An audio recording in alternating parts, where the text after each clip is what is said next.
Olá a todos, agora eu vou apresentar para vocês o nosso seminário sobre a proteinose alveolar pulmonar, a PAP, e a fisiologia de troca e transporte dos gases do grupo B14.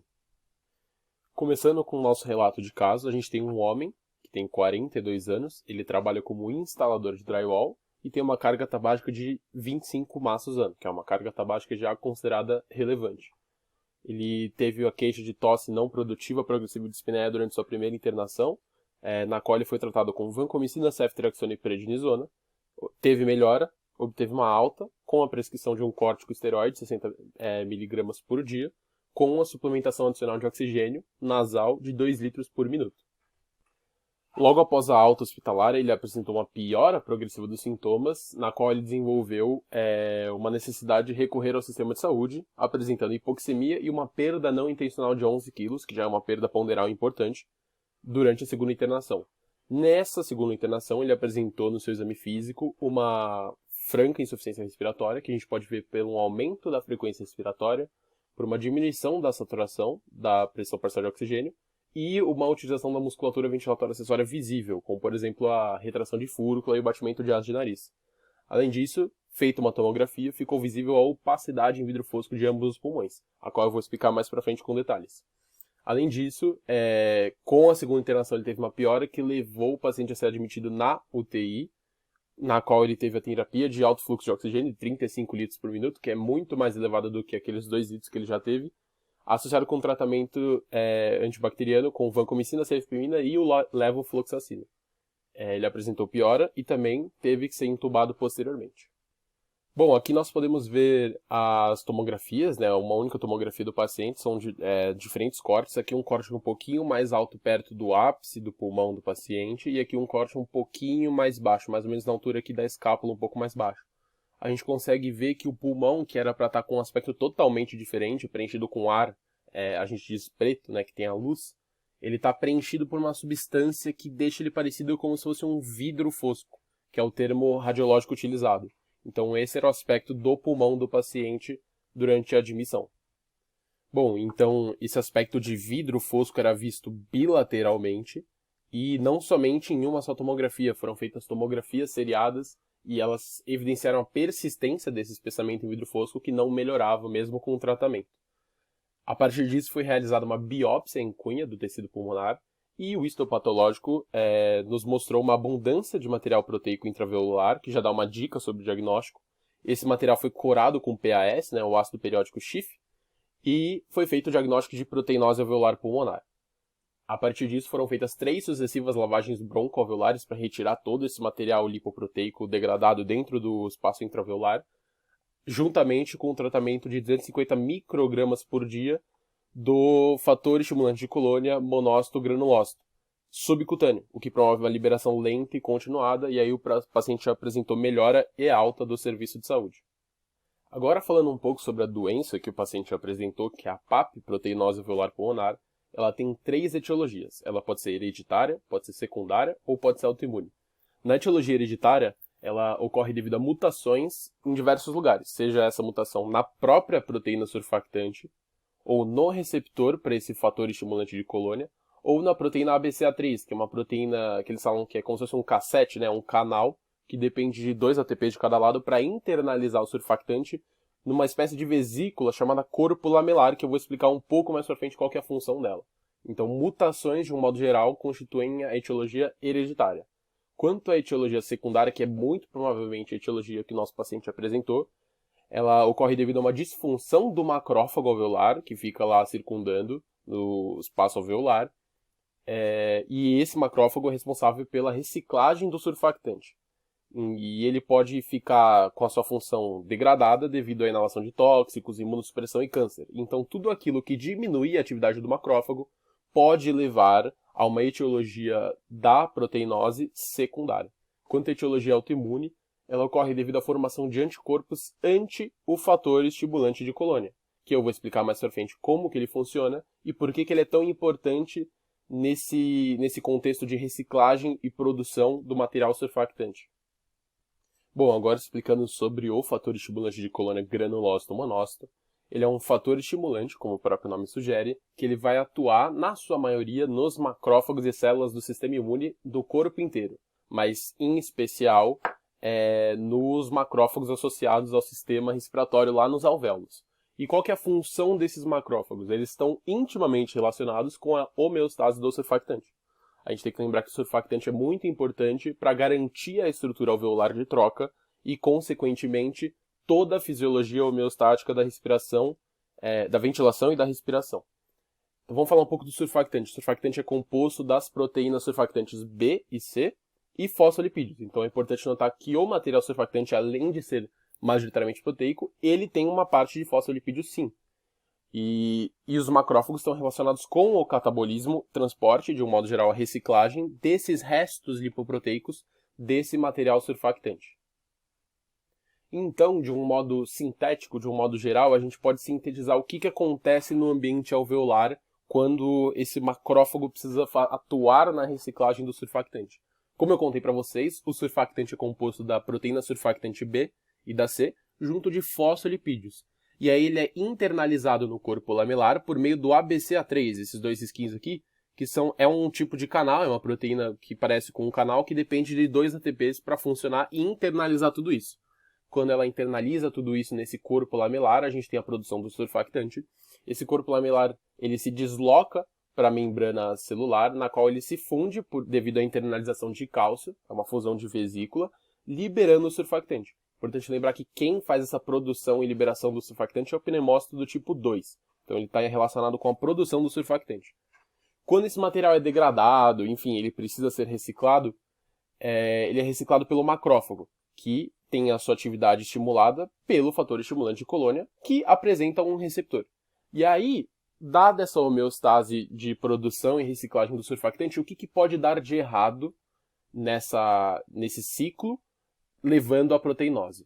A gente pode ter uma mutação nas proteínas surfactantes B e C, levando a um surfactante deficiente, diminuindo a reciclagem, enfim, alterando diversos processos, levando à proteinose. A gente pode ter uma mutação no ABCA3, então o surfactante deixa de ser internalizado. A gente pode ter uma mutação nos diversos receptores, de um modo geral do sistema imune, mas do macrófago alveolar, para o fator estimulante de colônia. A gente pode ter um ataque autoimune, uma precipitação por meio de anticorpos do fator estimulante de colônia, e aí o macrófago deixa de ser estimulado a fazer reciclagem. A gente pode ter uma etiologia secundária, como eu contei para vocês, de um ataque a esse macrófago, e aí ele deixa de fazer a reciclagem, e tudo isso contribui para que a reciclagem do surfactante não ocorra. E esse material vai sobrando, vai se acumulando e vai dificultando cada vez mais a fisiologia homeostática da difusão associada ao processo de respiração. Tudo isso resulta em um acúmulo lipoproteico dentro do espaço alveolar, que causa, em última instância, a proteinose alveolar pulmonar. Explicitada agora a etiopatologia, por assim dizer, da proteinose alveolar pulmonar, eu vou contar para vocês um pouco sobre a fisiologia de troca e transportes homeostáticas dos gases. A gente pode dividir a respiração em 4 partes: 2 transportes e 2 trocas, 2 difusões. O primeiro transporte é a ventilação pulmonar, logo em seguida a gente tem a difusão entre O2 e CO2 entre alvéolos e sangue, conhecido como hematose, ocorre lá no espaço intraalveolar. A gente tem o segundo transporte que se dá por meio do sangue e fluidos corporais desses gases que sofreram a hematose, e aí lá nos tecidos alvo, que basicamente todos os tecidos atingidos pela circulação, a gente tem a difusão de O2 e CO2 entre sangue e tecidos, contribuindo para a sua nutrição.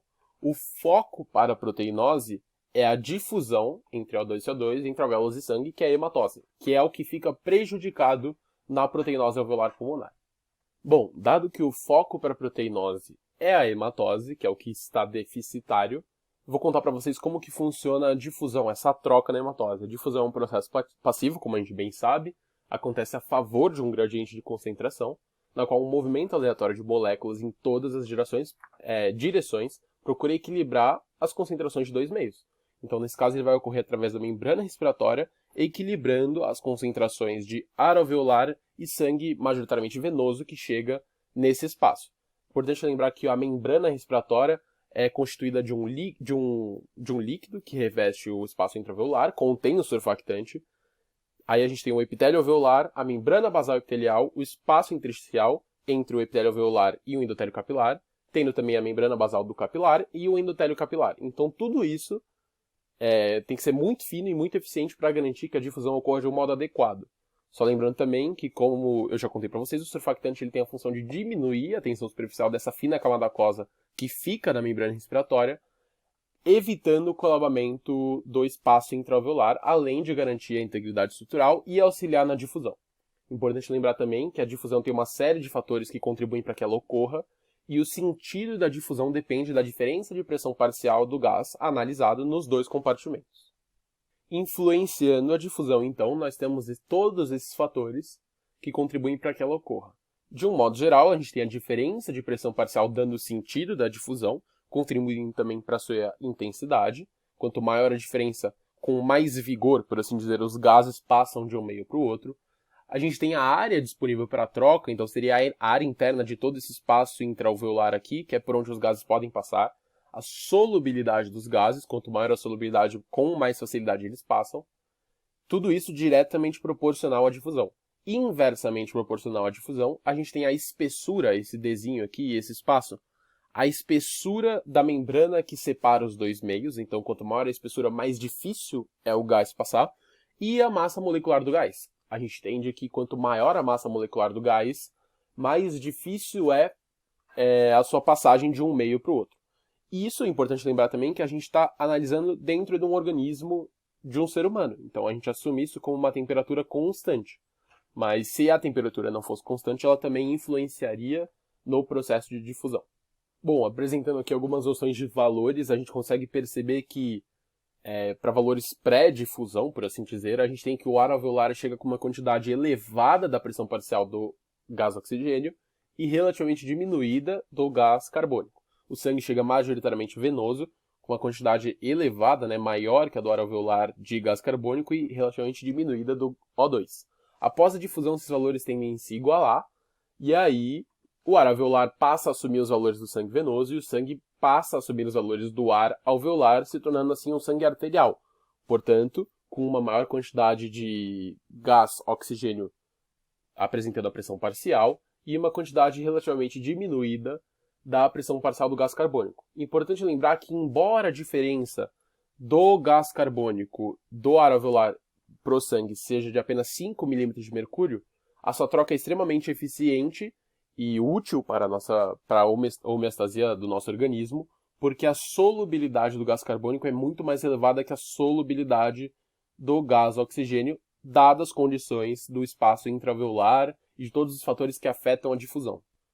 Agora, tendo apresentado um pouco sobre a fisiopatologia da proteinose alveolar pulmonar e da fisiologia homeostática de troca, eu posso contar para vocês como a proteinose afeta essa fisiologia homeostática. E aí a gente tem que, por causas hereditárias, secundárias ou autoimunes, o material lipoproteico não tem a sua reciclagem adequada e passa a se acumular no espaço intraalveolar. Ele tendo se acumulado no espaço intraalveolar, a gente aumenta a espessura da membrana respiratória, lembrando que o líquido do espaço intraalveolar contribui é um constituinte da membrana respiratória, então se a gente aumenta esse líquido e esse material, a membrana respiratória fica mais espessa, e lembrando que ela tem que ser fina, ela tem em torno de 0,6 micrômetros de espessura, então muito fina, e ela vai se espessando.